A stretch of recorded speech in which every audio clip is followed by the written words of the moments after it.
play with music, you will die young. You see, because when the higher forces give you a gift of music, musicianship, it must be well used for the good of humanity. Yeah!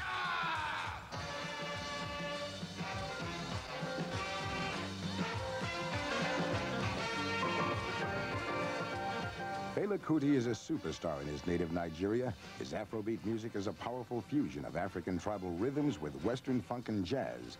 But it's his outspoken lyrics which have put him in conflict with the Nigerian authorities.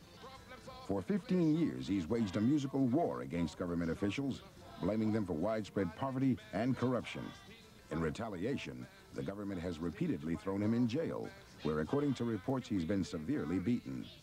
Nearly a year ago, on the eve of his first major U.S. tour, Fela was arrested once more. He's now serving 5 years without parole. According to Amnesty International, he was not given a fair trial.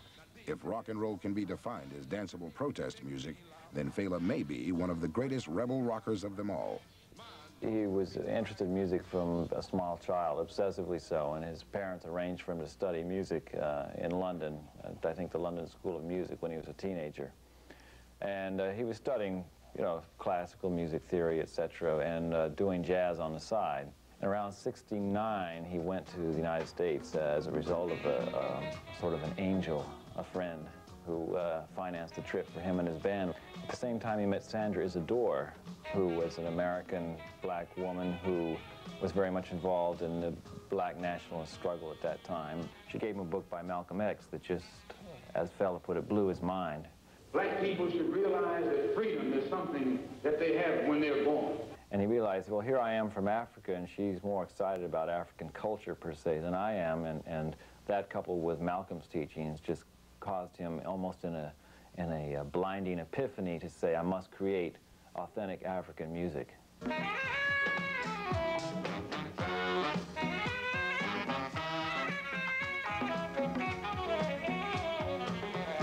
I thought it was going to be easy. I thought it was going to be a very easy thing for me. You know, because when the idea came to me, I was smiling to myself. I said, wow, when I started to sing about Africa in my songs, I said, wow, people will like me, you know. No, I mean, I said even the government will start to ask me to play. But Fela did not get the reaction he expected. His songs were too militant. We have to fight for freedom. We have to fight for liberty. We have to fight for justice. We have to fight for happiness. We always get reason to fear. We no one die. We no one wound. We no one quench. We no one go. I get one child. My mama different house. My father different house. African music has always had a tradition of criticizing the powers that be, but usually satirically. Usually obliquely. So policeman go slap your face, you know, go talk. Fela didn't do that. You know, he just laid it right out there. The police will go help people, not them the bon so. The army will go defend the citizen, not them the bon so. So I kept playing my music. But then I started to feel, I started to see a feeling of antagonizing towards me. First, the police was sent to my house, was taken to court for no reasons at all. I said, wow, what's happening? As his popularity increased, the tension between Fela and government authorities escalated. The conflict came to a head in 1977 when 1,000 soldiers attacked and burned the private commune where Fela housed his family and van. His elderly mother was pushed out a second-story window and died soon afterwards. Fela's master tapes were lost in the fire, and he was imprisoned once again. After they attacked my house, they had to lay police checkpoints in all corners of the country because they thought there was going to be an uprising, because they were really afraid what happened that time. And they kept me in jail for 30 days. I shouldn't come out. And, I mean, they made sure I didn't make any protest and all this kind of thing because... And they banned me from playing music for a long time. You know, they didn't let me play music. I was really banned. Don't play, you know, music. After his release from prison, Fela went into exile in Ghana for 2 years, then returned to Nigeria. In 1981, the government declared his nightclub a danger zone, and his home was once again attacked by the army. They just jumped down, surrounded the house, started beating everybody, throwing tear gas. They rushed all of us inside the house, beating us.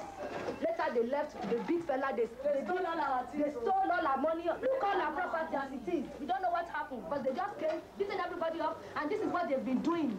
But he kept fighting back through his music, recording more albums and even starting his own political party in hopes of running for president. Then on September 4th, 1984, just as he was leaving for his first major U.S. tour, Fela was arrested at Lagos Airport. The charge was illegally exporting foreign currency.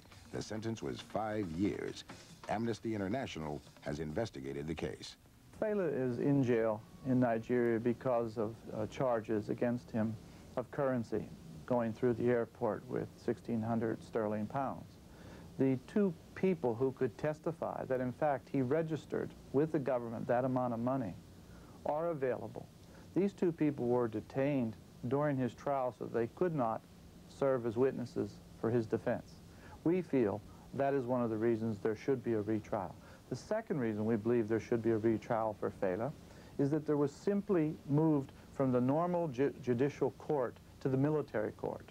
We see no reason why that should have been done, and that also makes us suspicious that justice was not served in this case for Fela.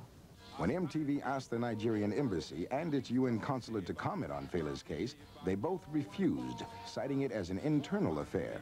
But around the world, musicians who've been influenced by his music or inspired by his courage are speaking out for Fela. Here's somebody that's respected by a large part of the cultural population of the world. Who respects this man. And by persecuting him, they make themselves look bad. He's a political prisoner. He's loud. He's got a lot of people listening to him, and he's criticizing the government, and a lot of his criticisms are very accurate, you know, but whether they are or not, everybody should have the freedom to criticize. I know this for a fact, that the only reason they haven't killed him, because lives are very cheap in Africa. The only reason they haven't killed him is because he is such a good musician and because he is so popular. I think the world should show, hey, we recognize Fela as a great voice of Africa, and that this great voice should not be stilled. And we say to the Nigerian government, why keep imprisoning this person, this spirit, this artist, who has so much to say to Africa and the world? We would like everybody listening to this program to write to the Nigerian Embassy in Washington, D.C., and it's area code 20037, and register with the Nigerian Embassy there that Fela should have a new trial or let him go free.